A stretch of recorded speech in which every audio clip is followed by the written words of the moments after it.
Hello YT family, ఎలా ఉన్నారు friends?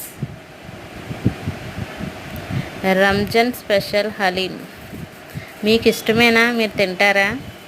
నాతో కామెంట్లో షేర్ చేసుకోండి ఫ్రెండ్స్, ఎంతమంది తింటారో.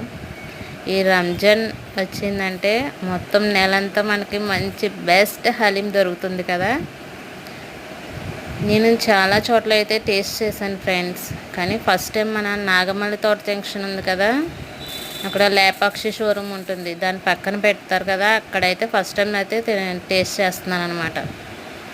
చాలా బాగుంది, నిజంగా చెప్తున్నాను, చాలా బాగుంది ఫ్రెండ్స్. ఒకసారి ట్రై చేయండి, మీరు కూడా ట్రై చేసి ఎలా ఉందో నాతో కామెంట్లో షేర్ చేసుకోండి. టేస్ట్ అయితే చాలా బాగుంది. నేను మటన్ ఒకటి, చికెన్ ఒకటి తీసుకున్నా. మీకే హలీం ఇష్టమో నాతో కామెంట్లో షేర్ చేసుకోండి.